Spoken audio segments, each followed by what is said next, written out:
Are you ready to take your investment game to the next level? Introducing Digital Investor, your ultimate guide to mastering the digital marketplace.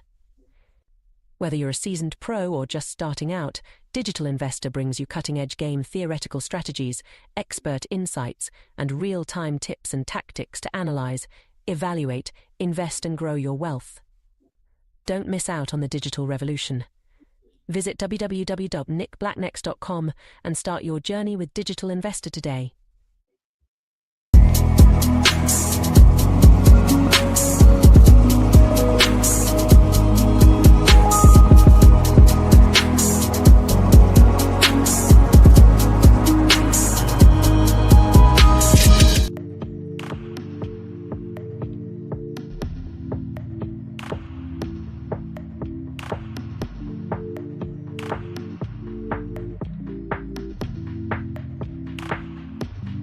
Brandon. Oh, hello. Okay, I gotta tell you. I'm sorry. I'm messaging the gaming company. We got a lot going on this week. Okay, so Yeah. what's up? Oh, wait, what were you I telling gotta me? tell you real quick. The dumbest question I heard from the hypercycle community. Okay, I can't wait. This I is can't the wait. dumbest, and this is from one of the Hyper Squad guys. Oh no. He posed in the hypercycle chat. This was someone contacted me about it. He said, this guy said, my only worry with the node market and there is that Oh, yeah. do we even know if they audited their contracts? The publicly available contracts. Yeah. With ChatGPT, it's hard. You know what? I've heard that problem less and less because with ChatGPT out, anybody can audit their own. They can do their own audits by copying the smart contract and pasting it. You can do it in Claude. Yeah, you can do it in Claude 3.5. You can do it in DeepSeek for free, jackass. Like, you have to be about a dumb son of a bitch for that to even be a question. That's like when you show up at a car dealership and you're like, but does it really have an engine? Yeah, it's a car. You're at a car dealership, you jackass. Perfect. Hey, that's perfect analogy because you can take that one step further. Open the hood and look for yourself. What? No, come on. Oh, but open the hood, buddy. Well, you just got to trust. Oh, crappers. People are so stupid. Anyway, you know what? For whoever is worried about contract audits and not willing to use AI to check AI, crypto ain't for you, buddy. AI ain't for you. You know what? Internet ain't for you. God. Anyway, hello. Oh, yeah. Do we have any cool back-endy stuff? What's going on your end on the back end? This is good. Hold on. I'm talking with them now. This is good. This is good. Delicious. Yeah, we're working on. Okay, so we should be going live this week, right? With Gamer Token. Yes. So I'm working with them just to get some testing tokens to be able to test the contracts that we have. Pools are ready to go. Final tweaks with the UI. I might be able to show you guys in a little bit after when we get behind the wall. I would do it in front of the wall, but I'm waiting to get some screenshots. So I'm possibly send you guys that just to show you what it looks like, the pool looks like, what the bridge looks like.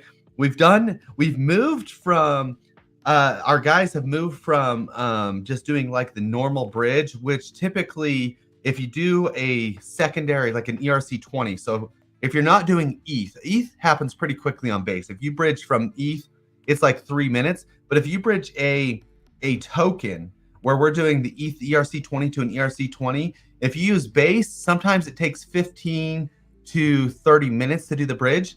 We've done a layer 0 transaction contract to where it only takes 2 minutes, which is really good for us. I mean, it's not a big deal, but it's cool, you know, and it's just less friction. So when you actually swap your NGMRT to GMRT, it'll only take a couple minutes. Then you're over on base. Then we're going to be rocking and rolling on base. We're going to be able to, you'll have your tokens and stuff.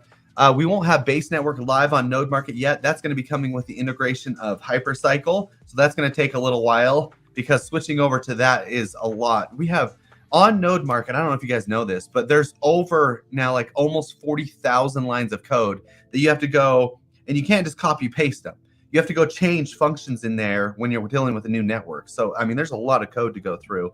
I mean, the funny thing with code, with like dApps and node market and stuff, is it looks super simple for the end user, but behind, if you look under the hood, if you look under the audit, as they say, you look under the audit, on top of all the smart contracts that have their own sets of core code that we point to, you have code that just runs the UI and the look and everything, and so it's there's a lot going on there. So anyway, so that stuff's going on behind the scenes.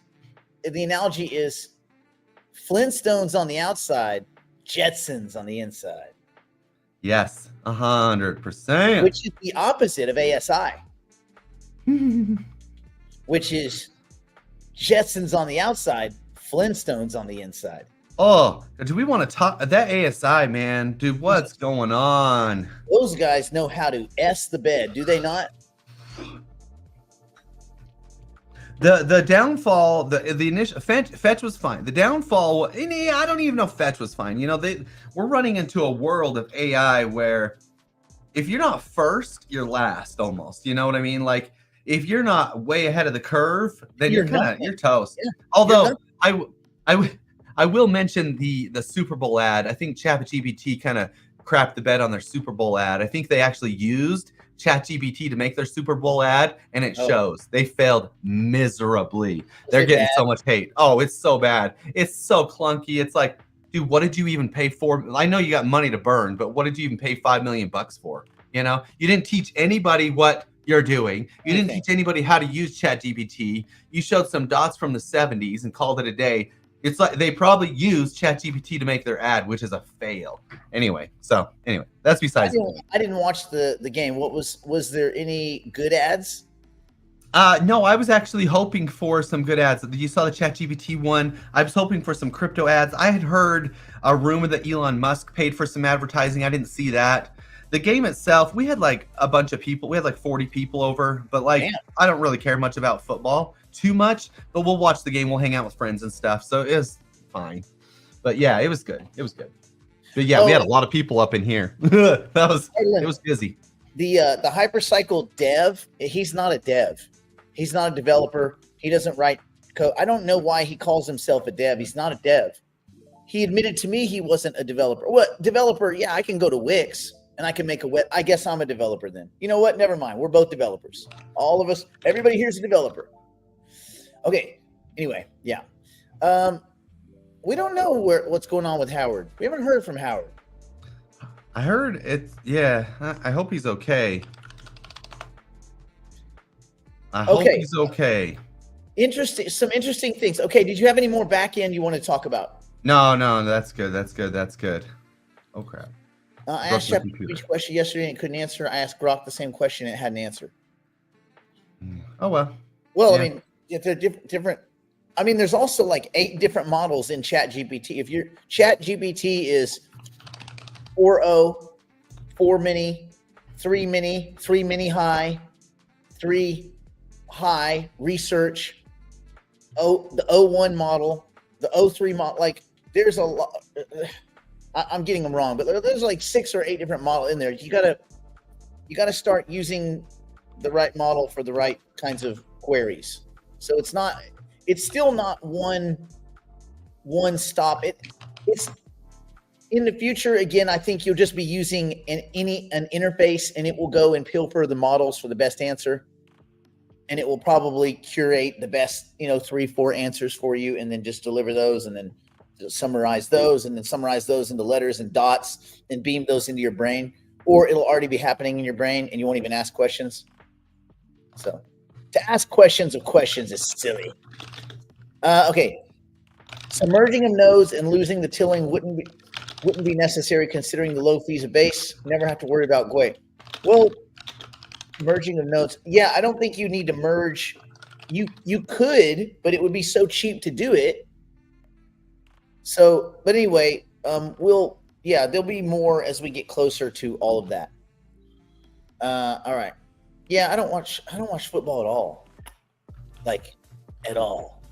All right. Okay. Oh, what I was going to say. Brandon, did you see Micro Sailors buying again? Oh, I saw all right. I saw all right because he didn't buy last week. He missed last week. It was his first week. He did 10 weeks in a row, skipped last week, and then next week again starts. So he bought 7,000 this morning, or he announces today, but he usually buys last Tuesdays when I figure things. So I do the figure out what the price of Bitcoin and stuff. He bought last Tuesday, so yeah, 7,000, something like that. And strategy, not MicroStrategy, right? Strategy. Did you see that Etherscan now has credit scores for wallets? No, what? I did not see this. No, what? What is it? What's it look like? Cool. This is probably the coolest thing. You can do it now. So, matter of fact, maybe you should do it while I talk about it. Okay, let me pull up. Here's what it says: new features, game changer for those looking to access trustworthiness and assess financial behavior of wallet addresses. Powered by Blockchain Bureau, the score is based on-chain activity. It will help users straightforwardly evaluate credit risk of wallets it's dealing with. Okay. Okay.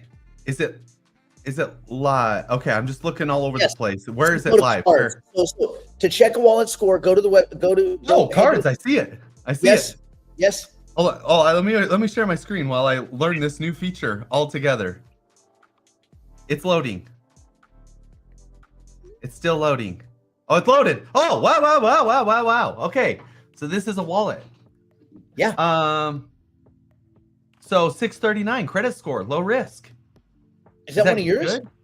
Oh, it's just our test wallet that we do test transactions with. Looks like our test wallet's pretty dang good. Dang, that's good. So even though we do sometimes test transactions, we're good. I bet you my wallets have tier 1 credit. Do you want me to look? Yeah. Okay. Are you sure? Okay. Do it. NickBlack.eth. Let's do it. I mean, it's public, so we all know what it is. So let's go here. Cards. Anybody can do it. Let's go to cards. Let's just see. Tier 1. I wonder what tier 1 would be. Tier 1. Let it load. So you can. I wonder if this will be used in the future. Oh, very low risk. You're very low. You got 666 rating. There you go. This is actually pretty cool. So I wonder if you can use these in the future to get loans and stuff. This is pretty rad, actually. Let me tell you why they think it's good. One, you know when you get people send you stuff or they're like, hey, send it to this wallet.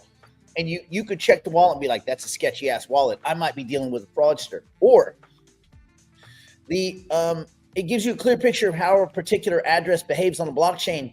Thin file indicates insufficient on-chain data. So if you see a thin file with someone you're dealing with, it means probably be careful.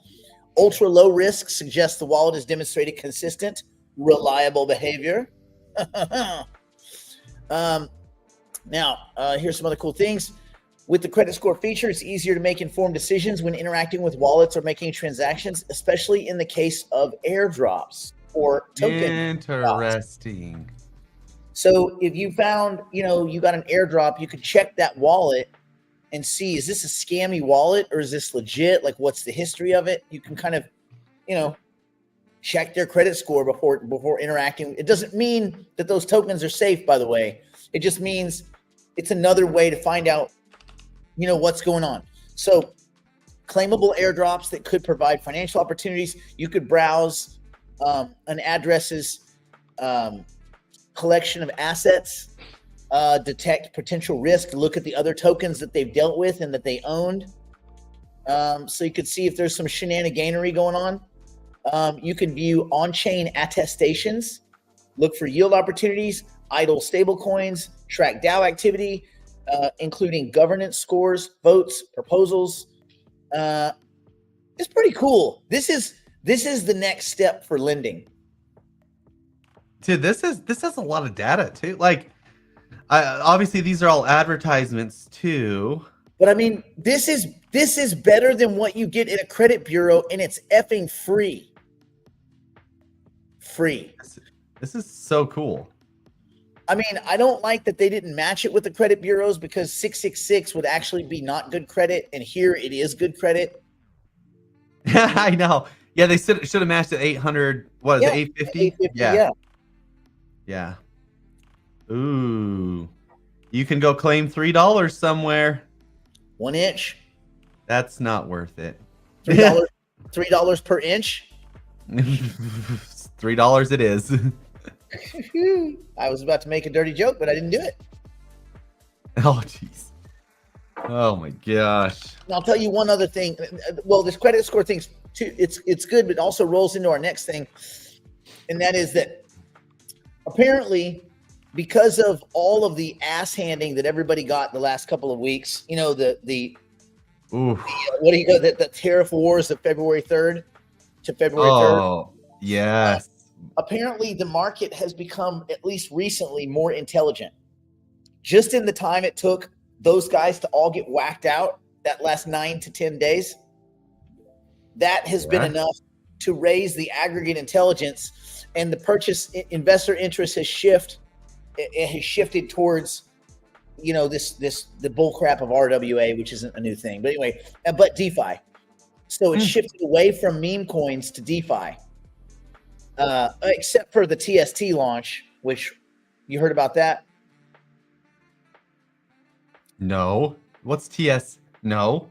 TST was a token it was a testing token that was mentioned, TST, like test. It was a testing token mentioned for like a fraction of a second in a video, in an instructional video on Binance. And they, some Chinese YouTubers, I guess, got it, started pumping it. It went up in a half hour. It went up to a 500 million valuation because they launched it. They launched the token on Binance for testing. So then the token went up 500 million and kaput, right back down. Yeah. That happened with the Magic Eden test token too. Same thing. Yeah. They release these test tokens first to make sure their airdrops work and everything else. And then the token itself is a token, so it trades. It's interesting. Yeah.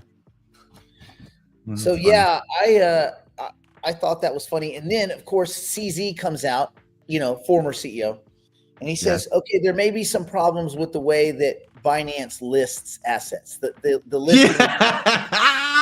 Good. Let me see if I can pull that up fast enough. Hold on.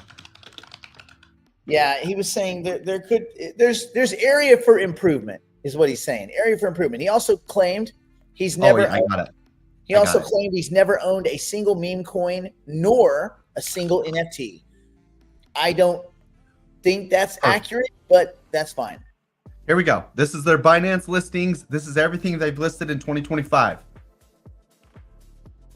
What a bunch of bullshit. Look at that. So the worst one has dropped 94% since listing in 32 days.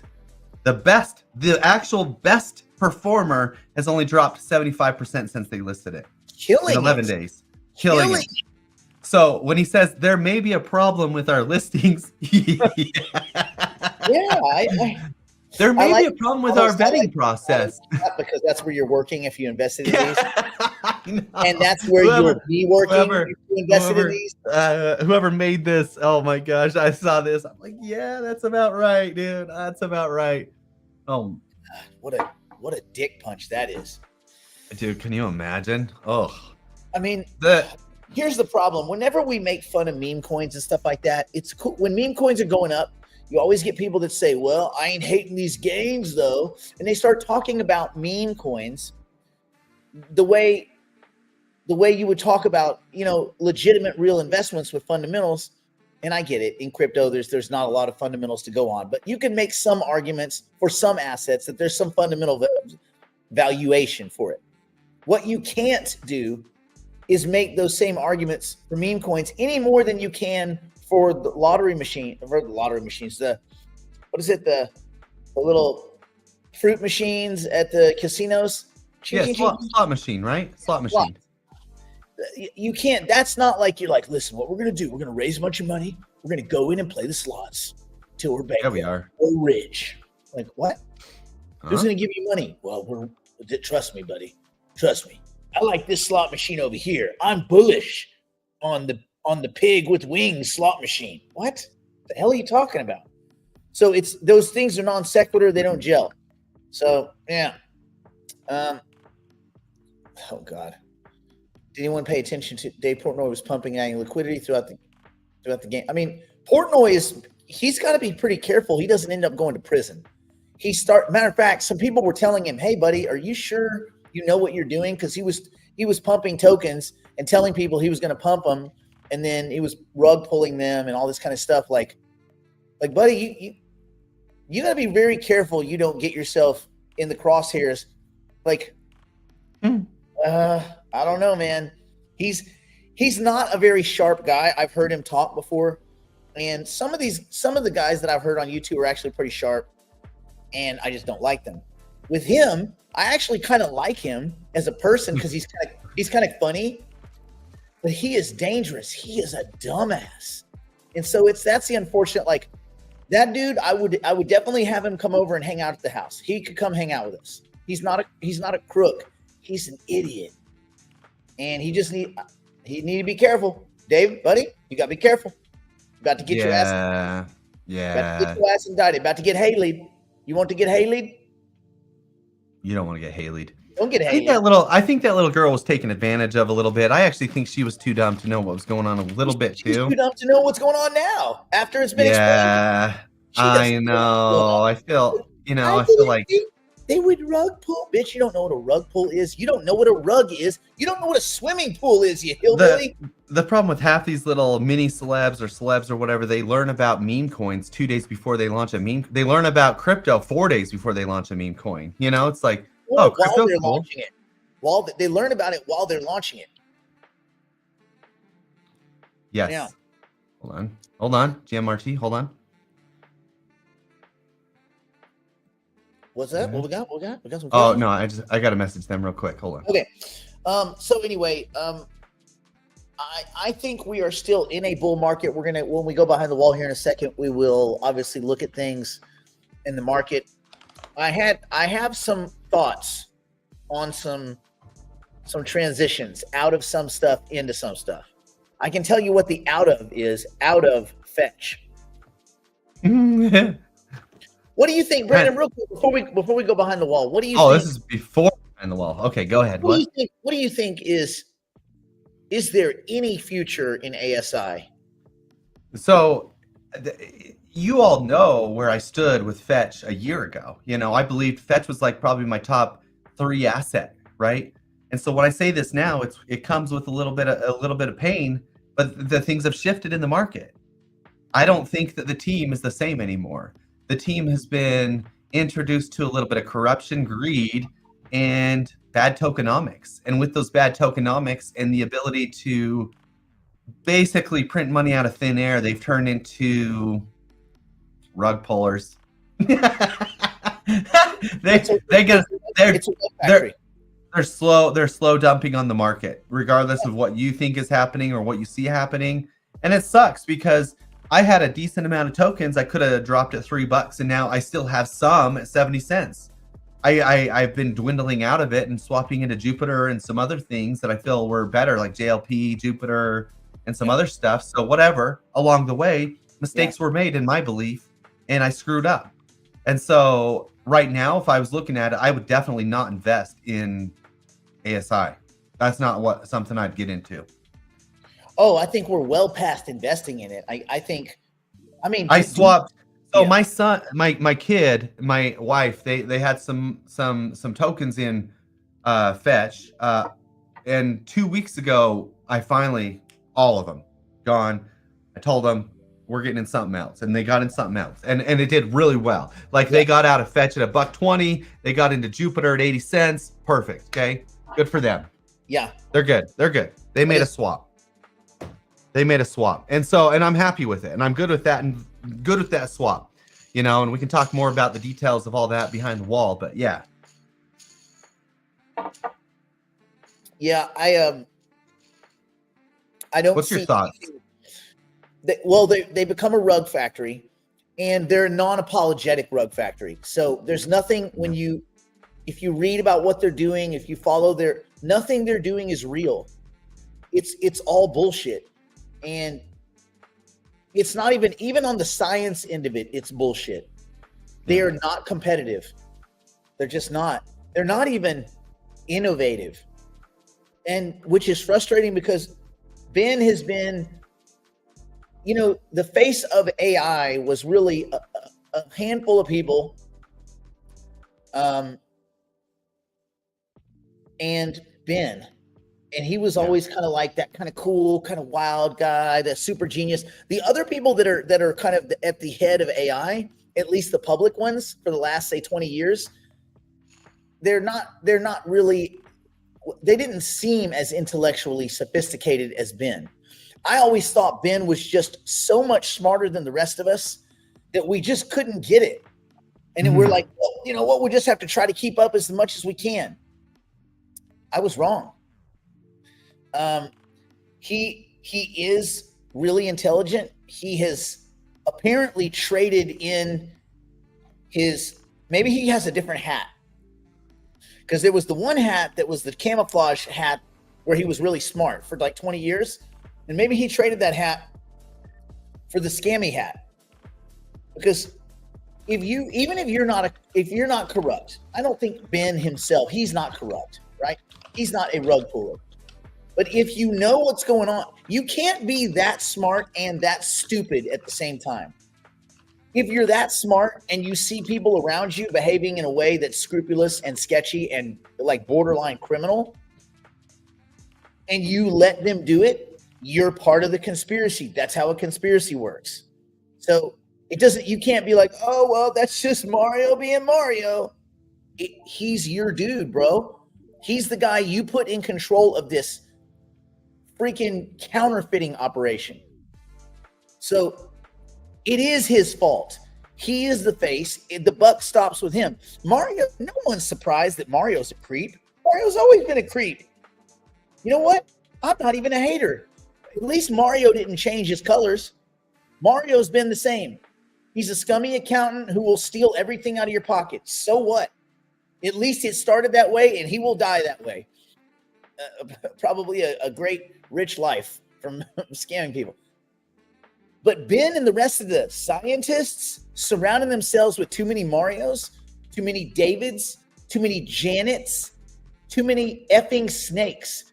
And if you have snakes in your backyard, you can't act surprised when they, bite your kids. When it's not only the neighbor's kids that they're biting.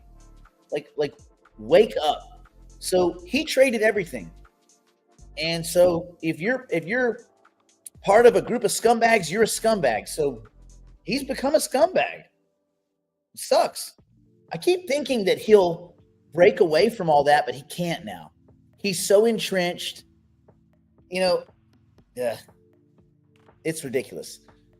Now, I can't tell anybody what to do with their fetch tokens, but when we get behind the wall, I'll tell you what I'm going to do with mine. Sell. But it's what we're selling into. That's the key.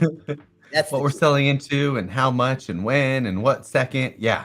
Yes. A lot of deets. That's what we will do behind the wall. And we do that. Gonna pull another scam and sell the tokens. Oh, come on. All right. Let's get behind the wall. Let's get behind it. Let me go to this one thing right here. Ooh, it's so blue. It's got the big door. That's like a big, cool door. I like that big door. It's a cool door.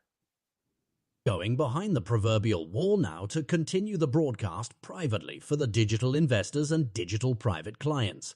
If you'd like to join us, simply go to nickblacknext.com and subscribe to one of our plans and immediately take advantage of our library of tools, tactics, and information. It's all designed to help you learn, grow, and manage your portfolio like a pro. Join us now.